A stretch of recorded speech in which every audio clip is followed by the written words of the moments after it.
like whenever the bumper starts, I'm just like, yeah, it's showtime. It's showtime, man. Nice. See, I've got to edit my main image here. It's just not good. See the sides. No, we're gonna play with that some other time. You know,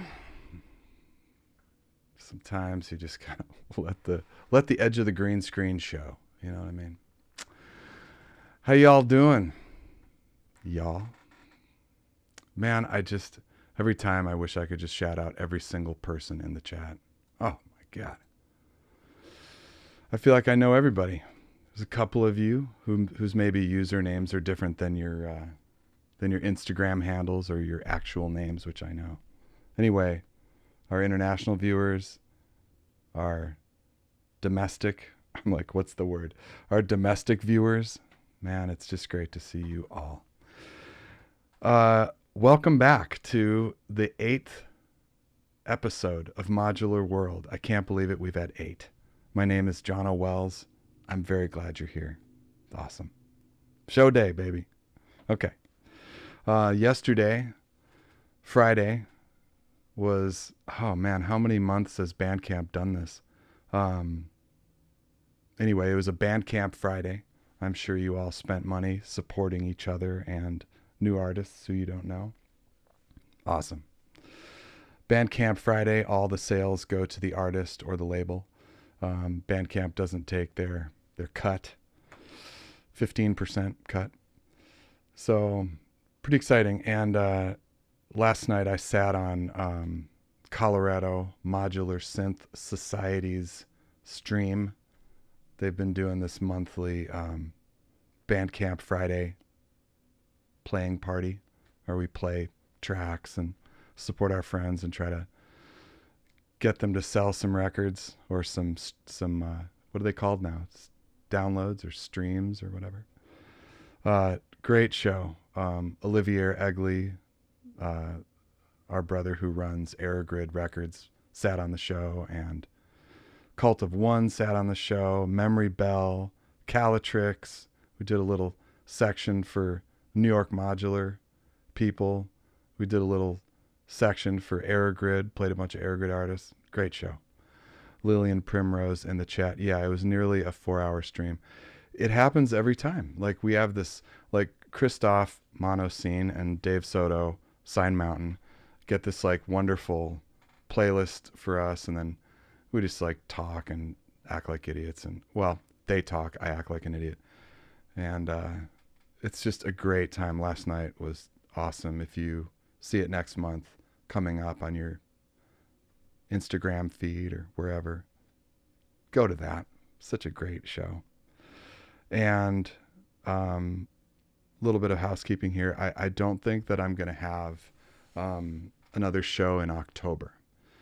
And the reason is there's just too much. I've all of us who do events and run the synth, societies, we're all in communication on what you're doing, when are you doing it, and there's too much in October.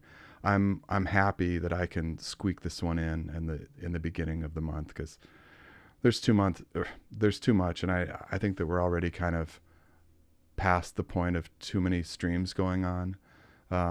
So we have Synth Booth in 2 weekends, which is going to be huge. And there's a couple other events that I can't talk about yet. Anyway, October's full. So I'll see you at the beginning of November. And also, Renee, you're right that, this is the birthday month for Mr. David Soto, Sign Mountain. We're just celebrating all month long for David. And also, Renee, I know it's your birthday month too, but it's just all about Sign Mountain. It's a month-long thing. We do it. We don't do it. I'm just teasing him from last night. Okay. That said, with all the stuff, with all the streaming events, I've just got to say that I really appreciate all of you taking your time on a Saturday afternoon to come and hang out and watch these amazing performances. I'm so happy about this show. Let's go. Okay. Our first performer is Arthur Hnatek, coming from Zurich, Switzerland. He's an active electronic artist and also very active jazz drummer. Wow. Live solo electronic music for his project Swims. He's a composer in a jazz trio and a quartet in Switzerland. In June 2020, he released his first vinyl EP ever, Swims. He travels the world drumming with a very long list of artists who I'm not going to read. And he's established his drumming as a highly acclaimed international musician. He studied in New York City. He started touring as a drummer and quickly established himself as a highly in-demand sideman. He performed with Shai Maestro, Dafur Youssef, Hans Zimmer, and too many others to name. It's a list. I'm like, should I read the whole list? I'm not going to read the whole list. He is an active composer and teacher. He's composed for the DKSJ project, youth symphony orchestras, as well as jazz ensembles, and in many colleges all around Europe. Before I play his amazing performance, yes, Stephanie Garcia, I know, this is my wife. I know that October is your birthday month also. So step aside, Sign Mountain. It's all about the lady. Okay. Sorry, Steph. All right, I'm going to get it for that one. So, without further ado, here is Mr. Arthur Hnatek, coming from Zurich.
Arthur. So I Yeah, I'm here. guess, so I guess you're like a magician, basically, right? Probably not. Probably not, but Come on, take a compliment. Absolutely unbelievable. Aw, I couldn't wait to have you on the show and have people react like this. This is exactly what I knew would happen. good, good. I'm happy that your projections worked out, Well, I mean, whatever look. that means. Well, I mean, we don't see stuff like this, right? It's not common. Hmm. And I mean, there's so many questions. So Sonar Traffic had a bunch of questions, just tech questions. So is the modular following the drums? Is the drum following modular? How are things being triggered? Where are the microphones? Give us all of this. Okay. What is going on Um, here? what's going on?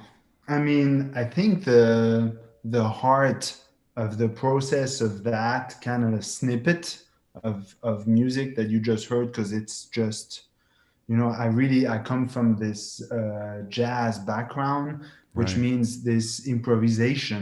This is super important for me, and I think this is why I love the modular stuff so much. Is it Yeah. seems it's super easy, or easy. It's one of the greatest ways that you can get the machine to actually improvise with you. Yeah. And as an improviser, I'm so used to play with other people, right? To react to something. And so if I play alone with my drum set, I kind of need this thing to come back to at me, a bit. And so I think this is what's going on. So is the drums playing with the modular, or is it the modular playing with the drums? I'm actually trying to find this point in the middle where actually I'm playing to something that's also reacting a bit back to what I'm doing. And so that means, yes, there's totally a cross in terms of gear. There's a lot of stuff going on within the equipment that makes that everything, every time I hit something, so most of the time it's the kick drum, but it's also the drum pad that I have there. Everything kind of feeds back into the system and kind of like outputs sound, but also a lot of envelopes are generated like that. So sometimes it's not stuff that you hear necessarily, but it's maybe a sequencer being advanced by the kick drum, or it's stuff Awesome. like that, So the whole idea is that those two things are being, fed into Mm-hmm. each other. Yeah. Yeah. What's the kind of trigger which you've got on the kick drum which would trigger your sequencer or something like that? There's some like CV to Yeah, I mean, it's thing. actually, I did a bunch of trials also with this super great system called Sensory Percussion from Sunhouse, Mm. and this worked great. But actually, in this context, because I'm using the drum pad, I went back to something super simple. It's actually just one of those, piezo mics, like triggers on the kick drum, and then goes into some a little module that I have on the floor, and then goes into my computer actually, and then this goes back to the shuttle control from Endorphin. So Got the it. module, I have it on the left. It's basically my MIDI to CV, Got it. um, and a lot of thing happens there. Mm-hmm. A lot of stuff is being Mm-hmm. fed to the system from that module. Yeah, See, this is easy. This is simple. It's a very simple it's setup. it's pretty There's simple, nothing yes, to it, and guys. Come on. Come on. I mean Everybody in the to yeah. chat being all mind blown. This is easy stuff. You've just got to be a professional jazz drummer. So that's easy. You got to understand how to plug it. It's just a piezo mic. Come on. This is easy. I You buy the mean, module that does the conversion. it's true. I This is mean, this is no it's big true deal. that actually my whole focus is to try to avoid having anything sounding like drums from the modular. Mhm. So there's no drum modules really, or any kind of drum source. Right. It's just I always assume that any kind of kick or any kind of snare or hi-hat, everything should be played by me or by the drum pad, which I'm still Yeah. triggering, Mhm. but yeah, that's why I can have a really small setup. Yeah, you've clearly got the drumming part covered. So you don't need to have any, drum samples being triggered. That's the idea, yeah. At Oh least my about god. from that set, yeah. It's just such a pleasure to watch it happen. I saw I think we started talking on Instagram, right? Yes, that's Maybe. true, yeah. Yeah. Yeah, I saw one of your clips.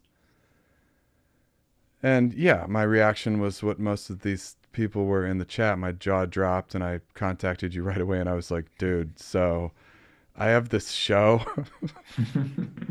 I'd really like you to be on it if that's possible." Yeah, that was really cool. I was really, really happy because to be honest, it's still very fresh to me and very new, this modular world. I'm very intrigued by it. I'm very inspired by it, but it still feel that I'm figuring it out. So for someone, specifically someone from basically across the world, for contacting me and being like, "Hey, do you want to do this thing?" It's like, oh, cool. Wow. I can maybe figure out something that's interesting for someone else than just myself. Well, it's so appreciated and I feel that every time that you know, people take their time to build a patch, compose something beautiful, take it seriously. It's like, it's a lot of work. And I really am honored to have you, man. It's just great. Thank you so much. Yeah, of What's course. next for you? What are you working on?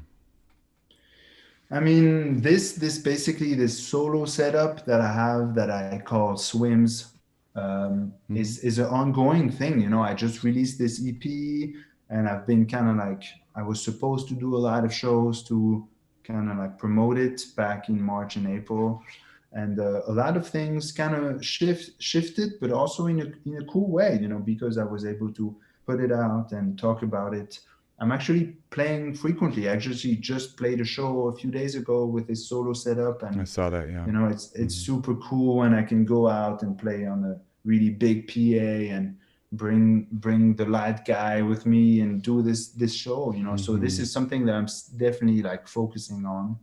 And then you know I'm always playing with other people and as a drummer, just without any electronics or synth.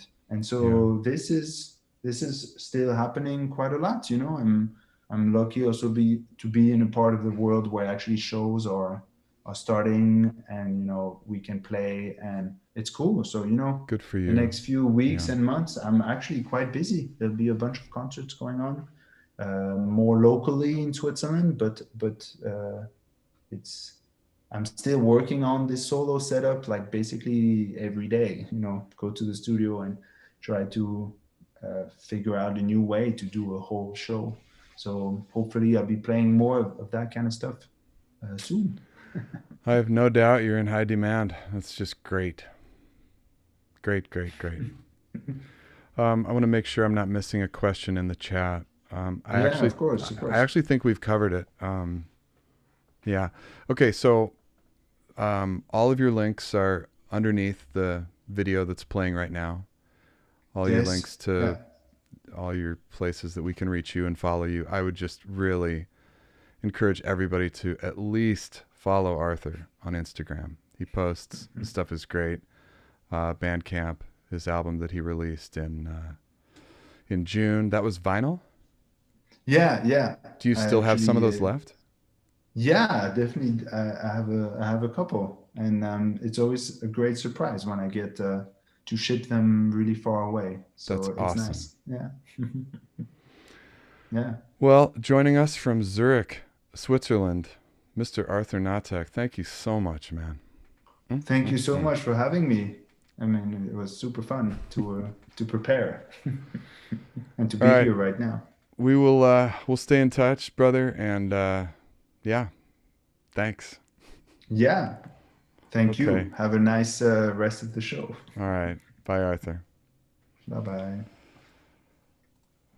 All right, I'm going to put you back in the waiting room, sir. Wow. This is man, so special. All right. I've got to take care of the corner of this screen. It's just really bothering me. I think if I just zoom in just a skosh. There we go. All right. Thanks. Sorry. Okay. Wow.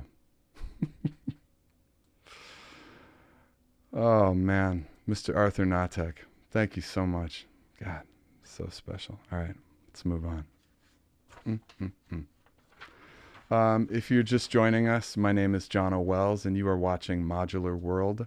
We've just had our first performer, Mr. Arthur Hnatek from Switzerland. Okay. Next up is my brother, Mr. Nathan Moody from Northern California. Nathan is a composer, musician, mastering engineer, audio editor, sound designer, living in our beautiful state of California. He's been releasing music for over 2 decades, and his work has been featured in Oscar-nominated documentaries, video games, podcasts, and over a dozen self-released albums. And unless you live under a rock, you probably have seen that Nathan masters most of our stuff. You know? Instagram is just going off all the time. Mastered by Nathan Moody. Come on. We love this guy. He has 3 albums on the horizon. One is experimental orchestral with lots of guest musicians. Another is all synth, mostly generative modular soundtrack for a podcast he's scoring. We're going to definitely talk about that. It's an interesting project. Another is a psychedelic rock side project. This guy is so busy. I had the extreme pleasure of working with him on my Resonant Editions album that came out last month. The blind collaborations. He donated his time and mastered that. What a gentleman. And a little tie-in to the performer after Mr. Moody. He mastered Boscio's album. And incidentally, that was the music that you were listening to when the show started. I'm sorry, Renee, I didn't ask your permission to play that. I should have. Maybe let you know I was going to do that. Anyway, I think it's all right. So here's Mr. Nathan Moody.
Mr. Moody.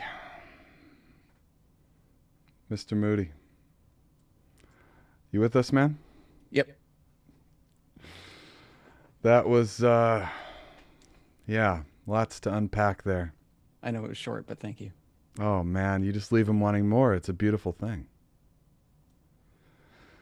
So, I think that you must have had some help with just like some sound engineering, or maybe you got a buddy to help you, or just there's a lot of stereo separation and just intelligence going on here. It sounds so good. There must be a sound engineer who's helping you with this stuff, man. Yeah, I'm actually sitting in his studio right now. Yeah? He's a collaborator, but he's a little bit of a jerk. But He's a little dicey. Yeah, we make it work though. Yeah, yeah. Dude, thanks so much for doing this. It's just great to have you. Thank you for having me. This has been really fun so far. So can we talk some tech first?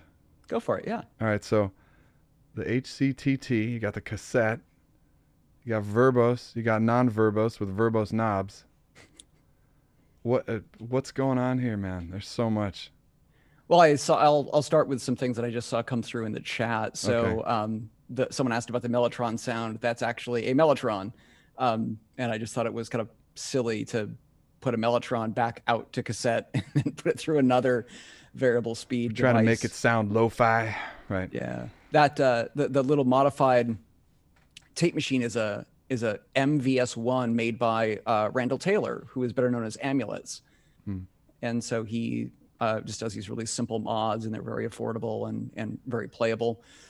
And then there's actually a TR-606 on the tape in the landscape HCTT. Just kind of getting those smeared forwards and backwards transients. And then we go into crazy modular land and back again. So I think you sold a couple of those HCTTs. They're so much fun. And there's stuff I didn't even do with it. Like, it actually has an audio input, and there are copper traces on the front that look decorative, but they're actually touch plates, and you can use it as a variable distortion box. And didn't even get a chance to use that in this set because the texture wasn't appropriate. But it's a fun little device. Everything that Landscape makes is just so interesting and playable, and yeah, I have none of it. And I played with the one. My friend Gunnar has the one that's the square one with the kind of the circular tabs on it that you. Oh, I had one of those for a while too. What's that one called again? Not too big, like half circles on it. You put your fingers on it. Yeah. Doesn't matter. Anyway. Wow. So tell us about this podcast, which you're working on. It just sounded really interesting. Sure. So I do a lot of podcast work professionally, mostly on the post-production side.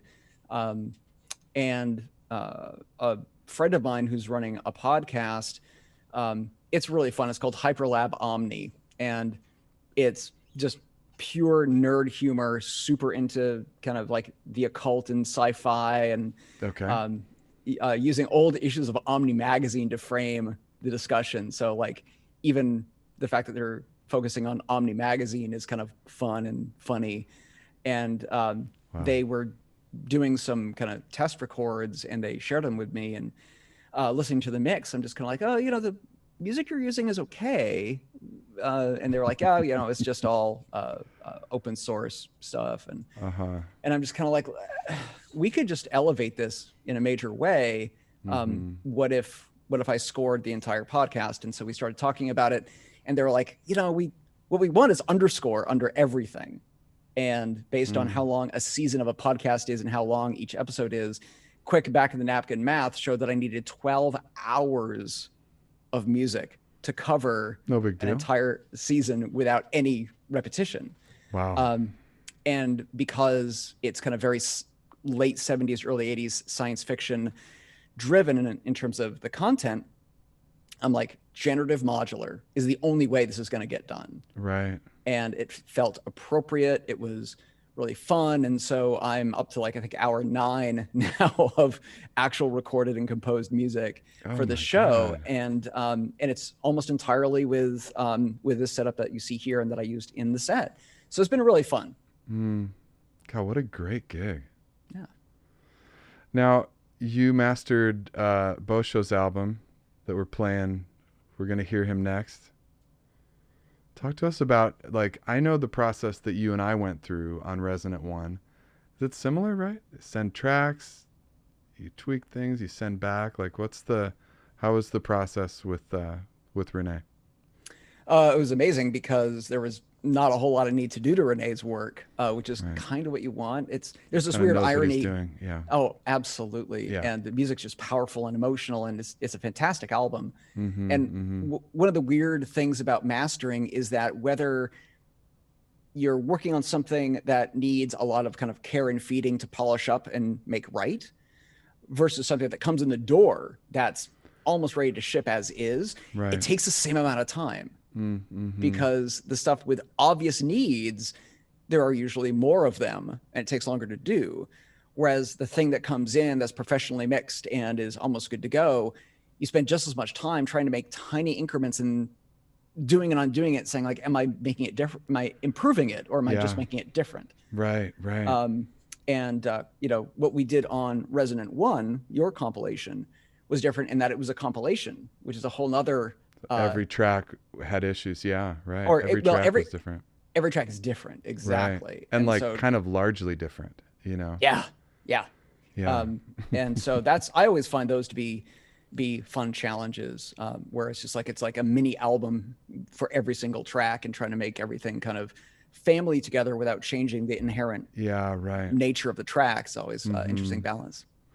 Well, you know I love you, but I will always love you, especially for donating your time and working on that project.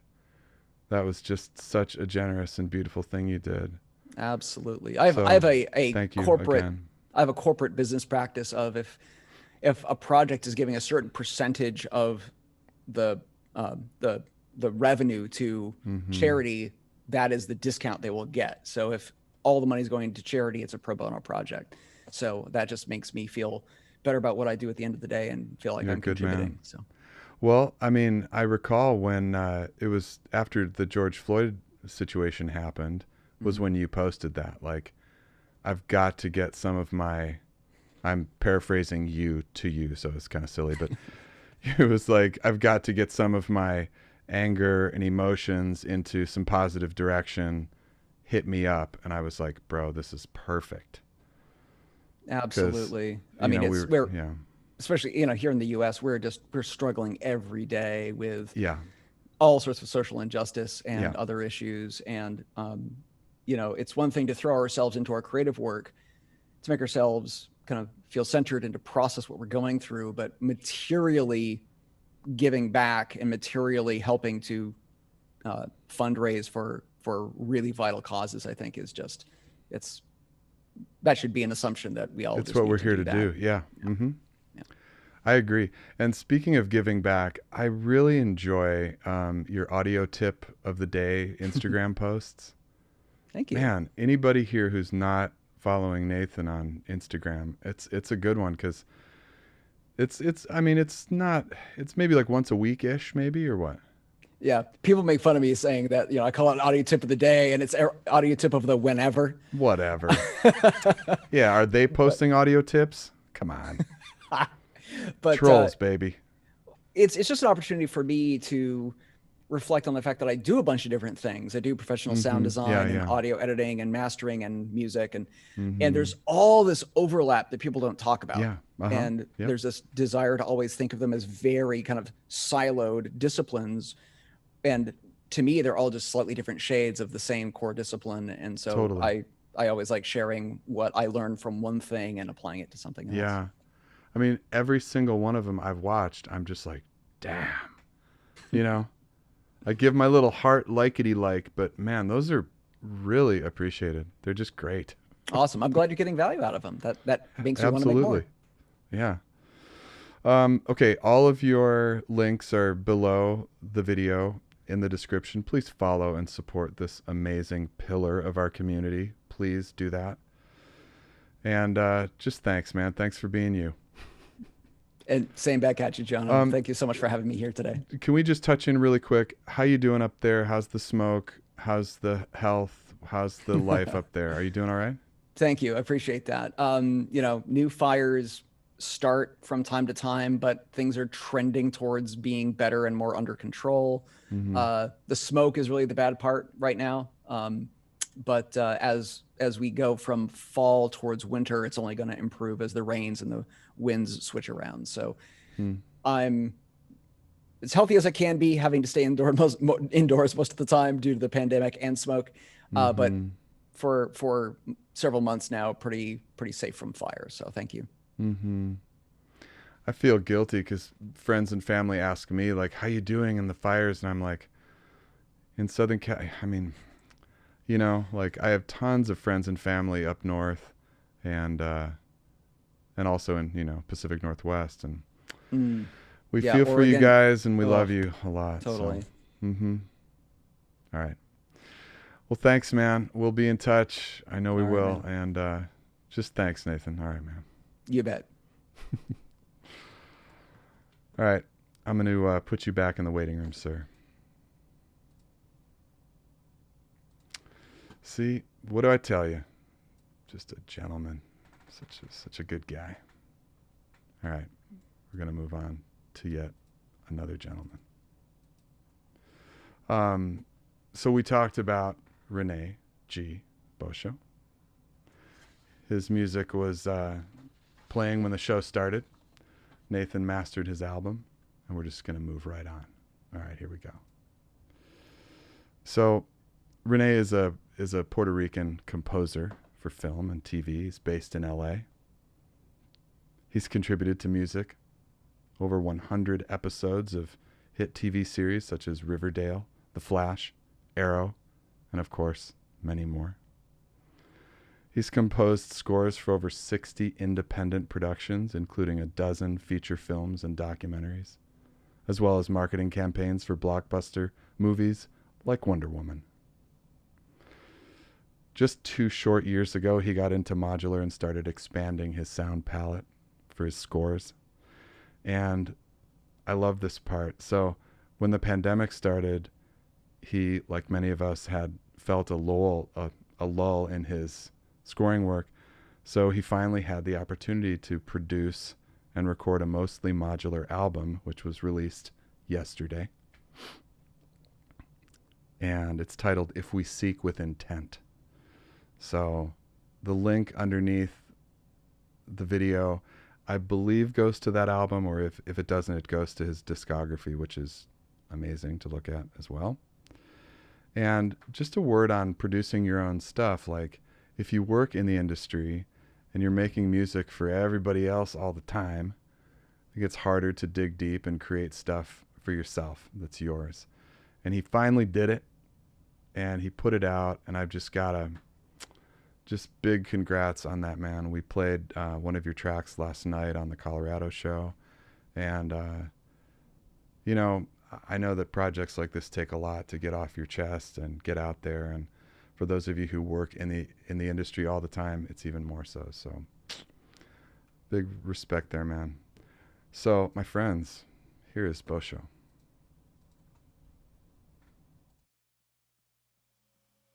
Can you hear me?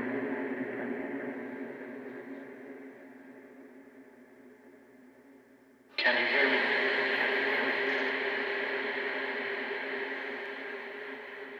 Can you hear me?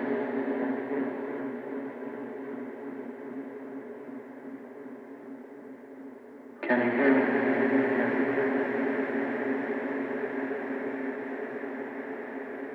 Can you hear me? Can you hear me?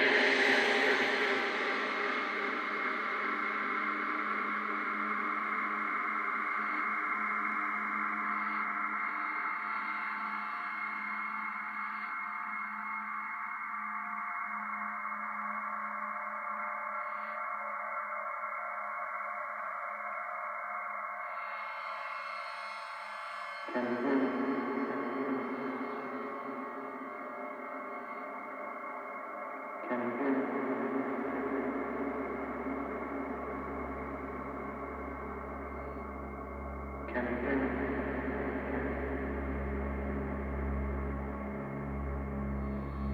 Can you hear me? Can you hear me?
Renee, we are live. Hey, man. Thanks for joining. Yeah, thanks for having me. So I think that it's important to say, I forgot to say this when I was introducing you, that this was your first endeavor in a live performance setting with Modular. Yeah, it was very scary. Oh, come on. Yeah, So- no, and also, we talked about the long form thing of like, Right. I'm not used to trying to do 20 minutes of music at once, Yeah, no, this is big. I mean, there's a couple artists who I've had on the show who were same thing. Like they, working in mostly shorter form. This was a push. Yeah. But No, seeing you do it, this was no push, man. Come on. Well, but I mean, it's kind of like, that's why you see me just jumping around from like, I laid out like a bunch of little stations so that I could be like, okay, I'm going to spend like 5 minutes here, then 5 minutes there. And then it's like, wait, I'm like 12 minutes? Crap. How do I get 8 more minutes? Well, you don't have to do 20. I mean, you well, could you do were like, up to if it's, 20. No, you were like, if it's under 20, I'm not interested, I did not say that. I did not say that. I think that what I said and how I would decode that would be, if you can do up to 20, take all the 20. Yeah. Like take the 20. But, you do you. I mean, people just loved what you did. Yeah, it was overwhelming to see all the positive response. I was trying to keep up at the beginning, but I was like, no, I'm just gonna. Good for you. That's gotta feel good, man. Yeah. Very well, grateful. So what are you working on? What's going on? I mean, I know what you're working on, but I want you to tell the people what you're working on. Yeah. So right now I'm going back and forth between two features, just movies. They're both kind of comedies. One is more like traditional stringy, plucky comedy type stuff, and then the other is more like a trap influenced kind of score, which is interesting. Yeah, it's it's got a lot of electronic elements, and we're going back and forth between like old school hip hop, kind of like Beastie Boys vibes, and then another character is more like modern trap kind of stuff. So it's very interesting to bring that into a film scoring setting and kind of like try to tell stories through that music and not just how you usually hear them in song forms. Right. So what are the main tools for jobs like that? Like, are you like, how much is modular? How much is not? Well, I use, it's kind of, I'd say modular plays maybe like 30% of that. I mean, I'm always working on the computer, which is like the main, on Logic Pro and Pro Tools for like the proper scoring. But in terms of instruments, I've been using the analog rhythm a lot for all the drum machine stuff, especially for recreating kind of like 808s and 909s, and also all the modern trap stuff. I'm like loading it. So like what I'll do is like I'll create samples with the modular. I'll create interesting, one shots and then load them into the Electron, and then create the interesting beats that way. And I'm also using the easel command a lot on the score, just because of its versatility and for a bunch of like, when what you would expect to be like a plucky string part of like doing comedy, like boop, boop, boop, boop, boop, boop, kind of stuff, I'm using the easel command for that kind of stuff. And it's very interesting to have like the complex, the modulation oscillator kind of like adding some cool FM in the plucks and that kind of, it's just, it's fun. What's your favorite workflow when you're composing? Like, where are you the easiest? Are you talking about in terms of genres or like steps, or what do you mean? Workflow, like you get a job and you're assessing how to approach it. Like, where's your like, where's the easiest workflow? Where's your go-to? So I tend to like, well, when they're like hybrid scores that allow me to use electronics in them, I like spending like a week or two just kind of like fiddling around and creating all these textures and loops and samples that I can then load into like virtual engines like Contact or Falcon, so that I can just recall them as I need, and I don't have to spend like 2 hours on making a 10-second texture, you know, when I already made it during those first couple of weeks. So that's usually my preferred way of approaching it, but it's not always possible. So for these ones, I'm basically trying to do them all on the go. So it's kind of tricky, but it's a lot of fun just because I'm on it all day. So yeah, how powerful is Contact? My God, it's insane. Yeah, I've been. I feel like it's the backbone of any sort of like scoring work when it comes to like virtual instruments and that kind of stuff. And so easy to program and build your own stuff in. Yeah, it's just brilliant. Yeah, absolutely. Just load samples in, assign the keys, and you know, Drag I have them a in. little template with like filter and lots of LFOs and step sequencers. So it's like my own little Contact synth that I throw my just import samples into, and it's good to go.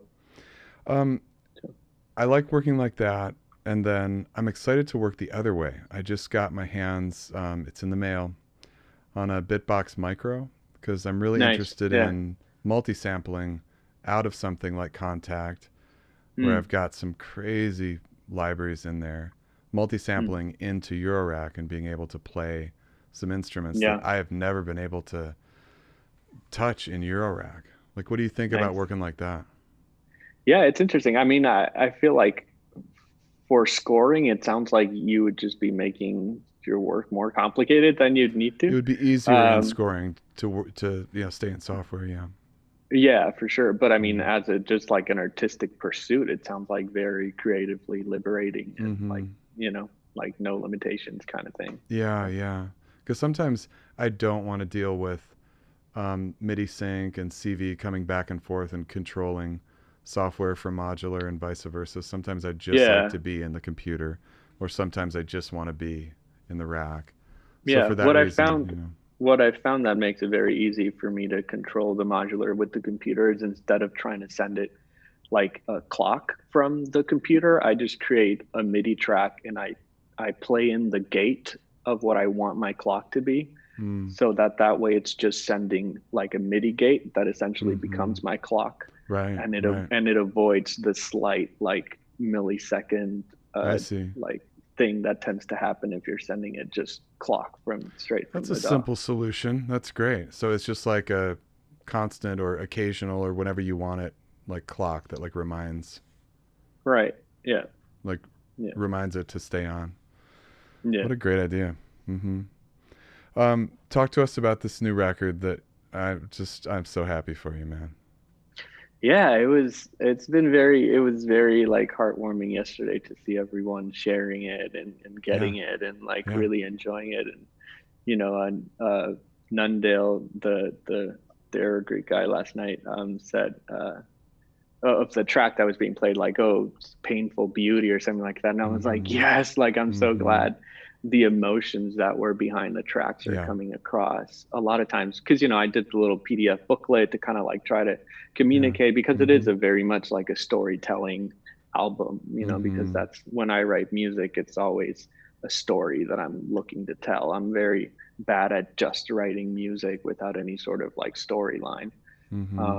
So I was really happy to read that it was coming across, but yeah, this album was so liberating and so creatively fulfilling because, as you were mentioning, you know, it's kind of hard when you're writing music day to day as a job. I mean, it's obviously a dream job, but then oftentimes it's not really what your creative soul is craving, you know? Right. So it was so important, and I'm so grateful. It sounds kind of odd, but I'm grateful that I was out of work for a couple months over the summer, so to speak, you know, to then kind of like allow me the time and the headspace to just kind of like sit down with my synths and just be like, all right, I'm finally getting the chance after 2 years of fiddling around with all these knobs and patch cables to just create whatever I want to create. Right. Yeah, like what do I want to make? Yeah. Right. And that's, you know, that's where the title comes from of like, you know, what do I sound like? And it's like, I have to seek it to figure out what that sound like, you know, what my voice sounds like. And so, yeah. Dale Turner says that you also have your own Contact instruments commercially available. How didn't I know that? Uh, well, I don't sell them as contact instruments. I sell them as sample packs with bonus contact instruments. So yeah, I have about 3 modular sample packs out at the moment. And I just advertise them on my Instagram and Facebook. It's not like they're commercially, How did that go over my worldwide head? available. That's terrible. But yeah, I want to check those out. yeah, they're fun. And the reason they turn into contact instruments often is because when I'm writing the demo tracks for the sample packs, I'll build contact instruments with the samples, and then it's like, oh, there's 60 plus contact instruments that I created with the samples, but that doesn't mean that all the samples will have their own contact instrument. And they're also just like drop it, stretch it, and call it a contact instrument. That's why I don't call them, because they're not like multi-sampled. Yeah, no, not at all.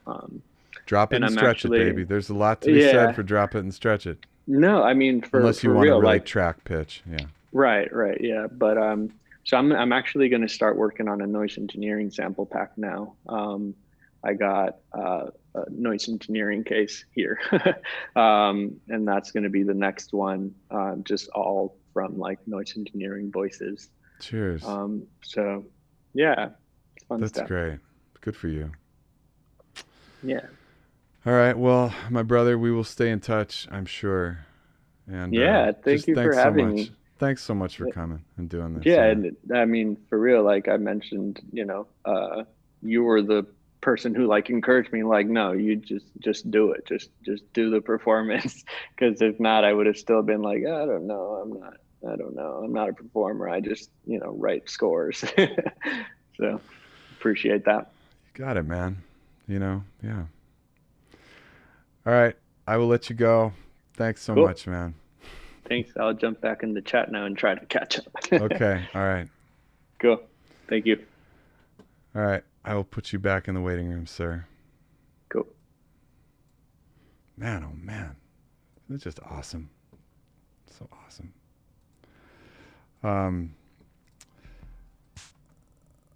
Let's can I just ask for just a location check-in? I was seeing so many people from different places, different states, different cities, different countries. If you feel like admitting where you are, I'm in San Diego right now, in North Park, San Diego. Yeah, let me know where you're at. I'm excited to know. Also, I want to shout out to all the people who are watching who aren't logged into Google. I see we have 51 logged into Google accounts, but there are 181 viewers right now total. So if you want to join in the chat, I almost said join in the chant, and then I got thinking about Nitzareb and my little ADD tangent mind. If you want to join in the chat, log into your Google account and join us. Love to have you. Happy to have you anyway. San Francisco, San Diego, New York, Colorado, Phoenix, Arizona, Oregon, Germany. I definitely saw Proby from Hertfordshire in the UK. I've seen the Netherlands. Couple in Germany, Toon Girl. Awesome.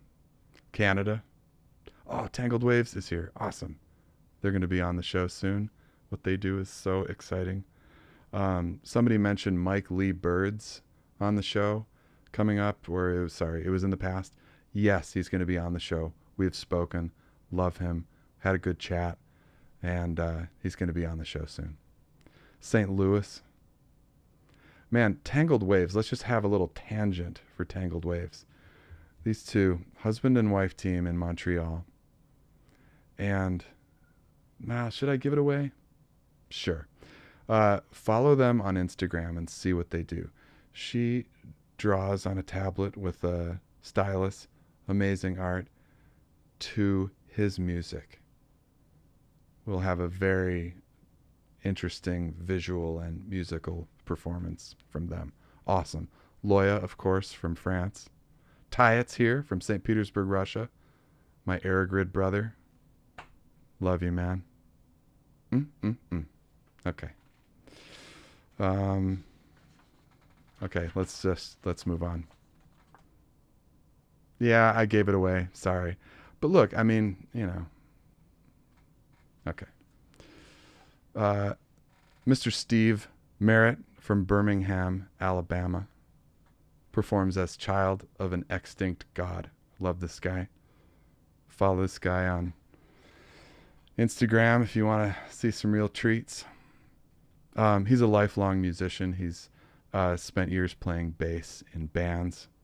He's been into electronic music production for 2 years, and mostly he plays for himself. He loves playing live. Yeah, we all just want to root him on to release something and put it out there. We need you. He creates rhythmic soundscapes that weave together beats and the fundamental elements of synthesis with feedback, noise, and the human voice. His music incorporates live performance and improvisation into a personal, meditative practice centered on focus, intention, and creation. Man, last night, me and Olivia are on the Colorado show. You get Olivia talking about intention, and kind of, for me, it makes me like question everything I'm doing, right? What is my intention? What am I doing? All right, here's some heady stuff. Are you ready, my Zen masters? He encourages you to synchronize your breath, your heartbeat, and your movement with the repeating rhythms and evolving melodies, to look inward and feel connected to everybody right now who's going to experience these same sounds. God damn it. I love it. Stephen Merritt performs as Child of an Extinct God.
Diarrhea, dizziness.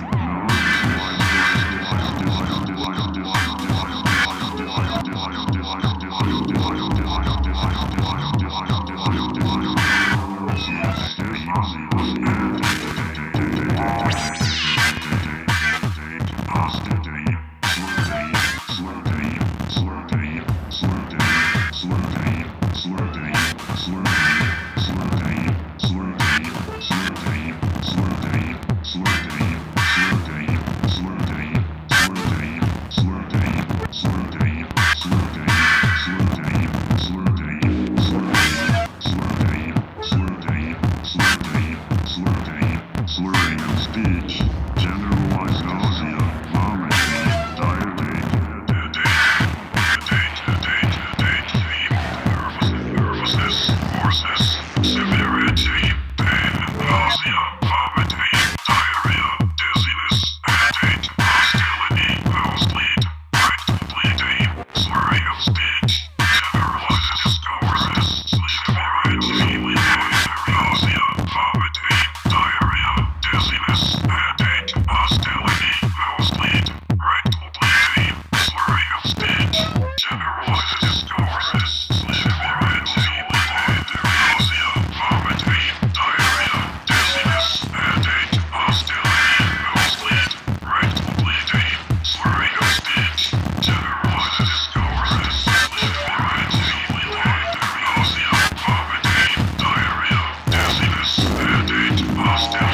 Mm, mm, mm. Child of an extinct god, dude. Steven, thanks for joining us, man. Yeah, thanks for having me, Jono. All the way from Birmingham, Alabama. That's right. How you doing, man? Good, I'm doing well. I also just want to shout out those amazing performances that we saw already today. Holy cow. Yeah, it's a good one. Yeah. Dude, your set was such a journey. Oh my God. Cat's tail. Yeah, thanks. Yeah.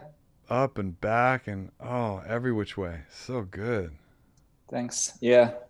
I do What try were to you, kind of go on a journey when I do it. Yeah. What were you doing with the morphogene there? So Morphogene had, I basically just like got a list of medication side effects, the things you hear on like TV commercials all the time that, I don't know, that's what sticks with me out of those things. I don't know what the... Rectal bleeding. Who Exactly. does? Obviously. I mean, these are concerns, so Right. Don't take the wrong thing. But so I put like, on your Mac, there's like different voices that you can make it speak in different sort of countries and accents. It's very interesting. So I basically just recorded those all as different like reels or slices or whatever you call it. Yeah, right. Yeah. God, morphogene, man. We got talking about morphogene reels on the chat here. If anybody doesn't know, I can't believe you have a morphogene and wouldn't know, but freesound.org. Man, it's just like, it's crazy. Search morphogene reels on there, and people have made them. Make Noise has a big section, and then there's lots of people who have put them up and tagged them as morphogene reels. Yeah, they're useful. Yeah, useful is a word. They're just amazing. So tell us about this patch. Can you step us through some of it? Yeah, so I guess, let's see, where did it start? It was sort of like a beat kind of focused thing. And I think I saw the chat. Thank you everyone for, kind words and everything, and being here. But yeah, I think it was Black Noir on the, majority of the kind of drum sounds. That's what Renee wondered about the drums. Yeah. Yeah. That, and then kind of a lot of, I love that Bastel dark matter. I like the kind of feedback swirling in and out of things. So a lot of things kind of were involving that at different times.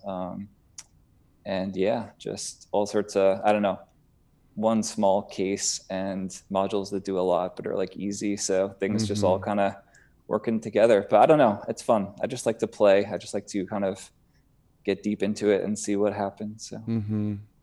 Are there some sounds that you want to make which you haven't made yet? What's your kind of?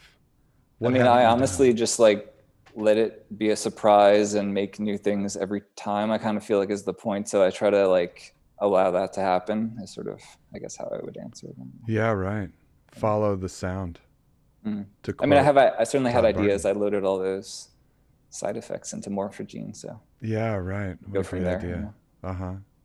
So what's next? Are you gonna give us an album, or I have to kind of get together and record things. But yeah, like my Instagram, I just play like live long form things usually, and like clips end up on that. So please join me. I don't do it so regular, like with a calendar or anything like that. But you can go watch them, and I don't know. I really just like we're all sort of disconnected now, so it's a way to like to try to connect with people through whatever mechanisms we all have, But now, if you've got recordings of these long forms, why not put them on Bandcamp? Let people give you a few bucks for them and give them some life. I probably have to like write down a Bandcamp password and reset it continuously and things like that. So I'm just sort of lazy when it comes to getting on the computer and accounts and whatnot. You've got this. People in the chat know that once I start talking about legacy, this is real. You got to get it out there. Well, thanks for the encouragement. Yeah, absolutely. I would like to. I haven't recorded music for a while, and certainly with this kind of like electronic and modular stuff. So I think it'd be fun. Yeah, we all want to support each other, but also it's getting it out there. True. Just feels so good. Yeah. Plus, if you've got the recordings, okay, I won't pressure you anymore. I'm sorry. People hit me up. Sorry, not sorry. Help me out. Help me put out things. So I would love to, but Good. Well, we're all rooting for you, and I love what you do, man. Yeah, and also let me just please ask for any like modular or electronic people in the Southeast. There's a few people in Birmingham, and we kind of, it's very few and far between. So we don't have like Atlanta or Houston or anything, but I know there's people out there doing weird stuff. There absolutely are. Yeah. When I took over Modular on the Spot here in San Diego, there was a couple of us, and we'd mostly have to have shows where, LA would, drive down and help us like actually have enough players, for a show. And now, I mean, granted, we've been dark for 6 months, but man, people are here. They show up and they want to play. So I'm sure there's people there. Yeah. Come find me on Instagram. Yeah. It's the way to do it. Just start an event, start Modular on the Spot there in Birmingham. Yeah. Well, we used to have pretty cool, all sorts of experimental stuff going on, but it's on pause for the pandemic. It is on pause. A damn pandemic. We all got to take this serious. Stay healthy. I agree. Respect your community members, We'll get through it. Yeah. Thanks, my brother. Thanks for doing it. Absolutely. Awesome. Thank you for having me. All right. Stay in touch. Bye, everybody. Child of an extinct god. Thanks. Awesome. All right, I'm going to move you back to the waiting room, my brother. All right. We're moving on. Oh, man. Such variety today. I love it. Every show. All right, we are moving on to our final and last but very absolutely not least. Mr. Jesse Farmer performs as Renku Corporation from Houston. And just a little word on the scene in Houston, okay? So Jesse runs Modular Houston with our brother Spencer Logan. And man, these two have been working it hard for so long, and they have great events, and they're great dudes. Anything that Modular Houston does, make sure that you're aware of, okay? You can find them on YouTube, on Instagram, and okay, Renku Corp. Here we go. So Renku Corp, Jesse, has been producing techno and IDM since 2002, starting with MIDI rigs and eventually moving to an all-modular setup post-2016. The modular you're about to see was assembled over roughly 13 years. It draws 800 watts at full load, or about as much as a gaming PC. No big deal. No big deal, right? There's approximately 3,500 HP. I'm sure you've seen Renku Corp on many streams and panels in the past months. He's got an amazing depth of knowledge, as well as just an all-around good guy. Jesse. My friends, this is Renku Corp.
last part is just going to kill me.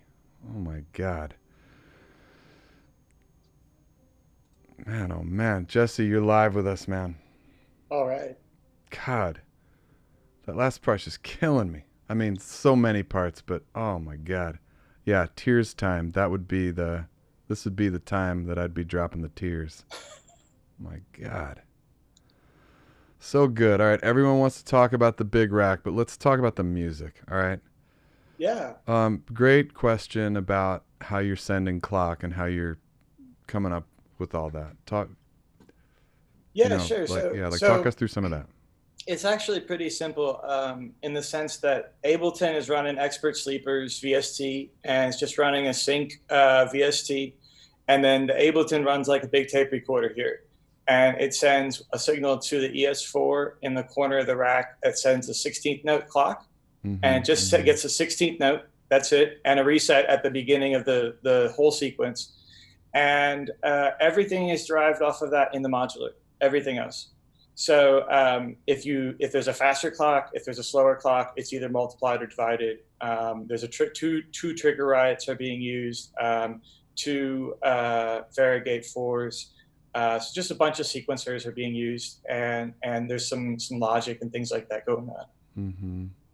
But now, I mean, in your workflow, it'd be typical to have like a couple different patches going, and you're mostly working in the corner there. Well, no, when I'm performing the patch, I've actually set up each part, and they've all been brought into a central skiff where I've got the Schlussigs. They're the green little lights you can see. They're kind of covered up by the banner, but if you could see the very bottom of the video, I'm muting and unmuting. That's okay, no worries. Sorry about the overlay.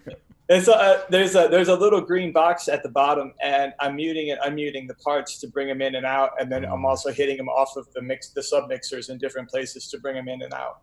So I set up a part at a time. Like I'll set up a kick drum, and then set up the kick drum to be muted so I can mute the trigger to it or something like that, and then maybe work on another drum part, and then it might be sub mixed, so there might be 3 or 4 like sub drums on that, and then each one of those has a mute that I can hit, and I write everything down on a little notepad, and I have that next to the skiff when I perform, so I know which button does which mute. If I can remember that because I change it every time. So wow. So for this patch, you are really using all of that.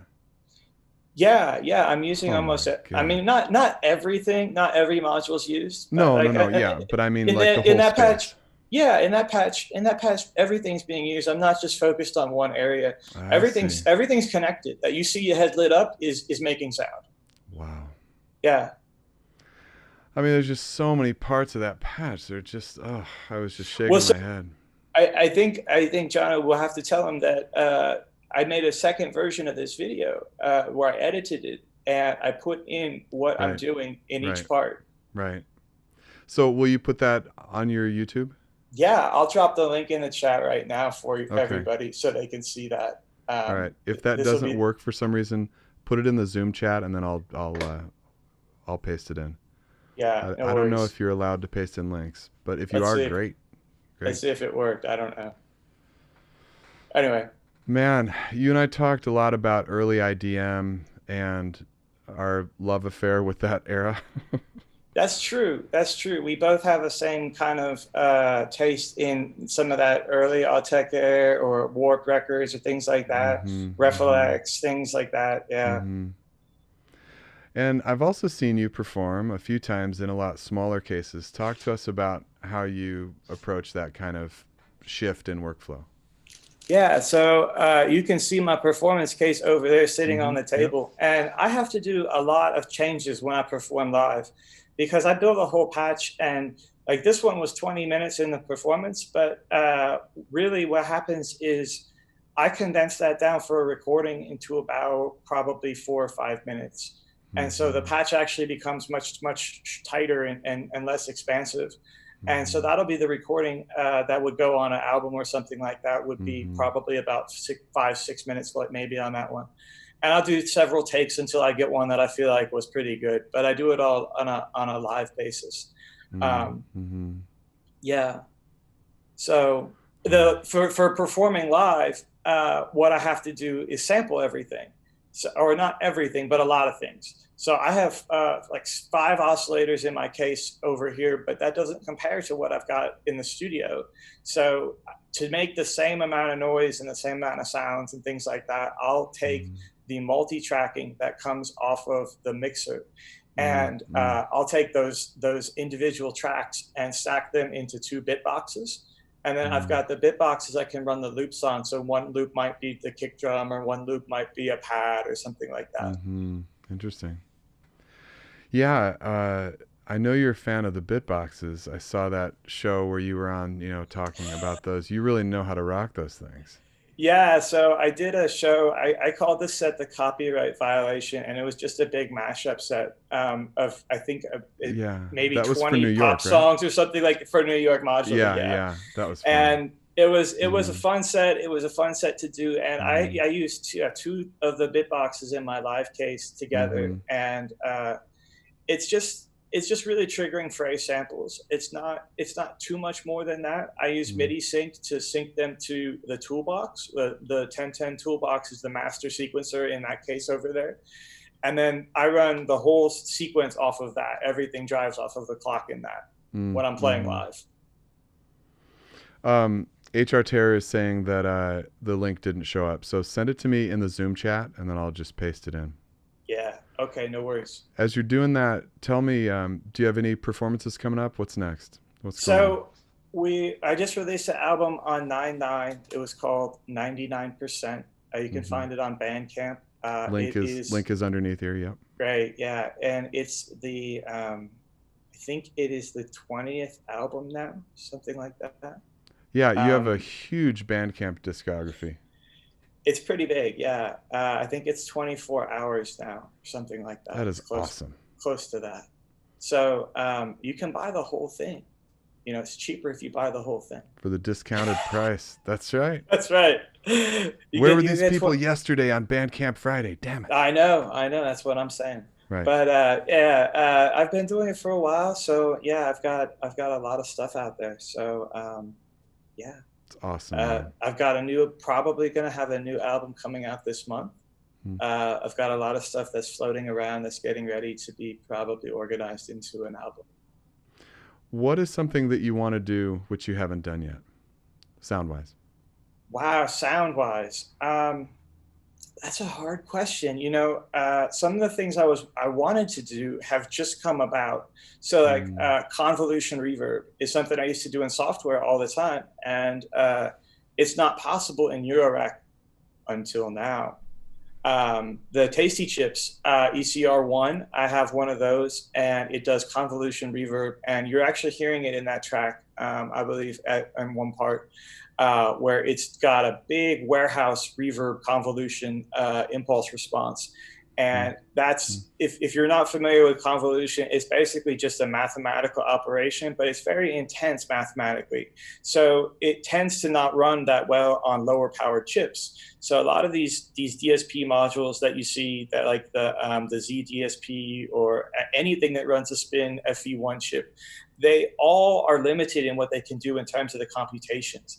And the Tasty Chips guy has found a way to basically get around that through some dedicated hardware and FPGA and things like that. And so he got it. He's got this reverb sound that's amazing. And so that's something to me those are the exciting things, is getting to be able to do new things with new modules that I've never done. Wow. Let me check my Zoom chat, see if I got it in there. Yeah, let me see if I can get that link over to you. I don't have it yet. What's next for Houston Modular? So I'm actually physically located right now in Stamford, and I'm going back to Houston at the end of the month. And so as soon as we can get back to shows and things like that, we'll be doing live performances. But right now we have a performance coming up on October 17th, I believe.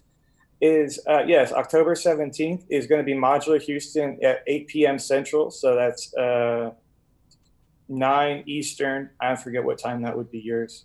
So 9 Eastern on October 17th, we'll be having the next Modular Houston performance. We'll be having 5 performers from Houston, the Houston area, or from Houston originally, so Houston roots. And they'll be just putting on a great show for us, hopefully. Awesome.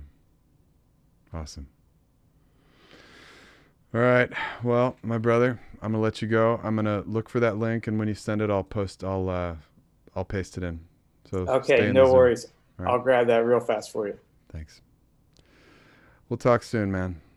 Cool. And just thank you so much for what you do for the community and what you're doing in music. It's just really exciting. Well, thank you. All right. We'll talk soon, brother. Okay, sounds good. Man, oh man. What a gentleman. What'd I tell you, right? Okay. We're going to do a little bit of housekeeping here. Tonight, actually, hold on. Here's the link. Thank you, sir. Here's the link to the performance that you just saw Jesse do, if you want to watch the one with the patch notes. All right. All right. I'm moving you back into the waiting room, sir. Thank you. All right. A little bit of housekeeping here. So tonight, my sister in Voltage, Travarsi, is playing this show. If you've got a little more modular in you, I know you do. She and Sean are doing something special. I got a link for you here. Hold on. So this is for Tech Avenue. It's on their Twitch channel, if you want to check that out. All right. Awesome. And coming up in, I think, 2 weekends is Synth Booth. So this is Anna who's putting that on. Man, it's stacked. This is why I'm not going to have another Modular World in October, because there's too much going on. With Modular Houston and with Synth Booth and a few other surprises that I'm sorry I can't mention yet. But yeah, Synth Booth is going to be really special, and she's put a lot of work into the performances and the keynotes. We've got Chiani is playing, or she's doing the keynote. The performances are great, and it's going to be a really interesting thing that she's trying to pull off. I think it's going to be rad. So, man, thanks for the performers today. This is just really, really special show once again. And thanks to all of you for watching. Just love the chat and love the interaction. It's just a blast every time. All right, I love you guys, and I'll see you in early November. All right, signing out.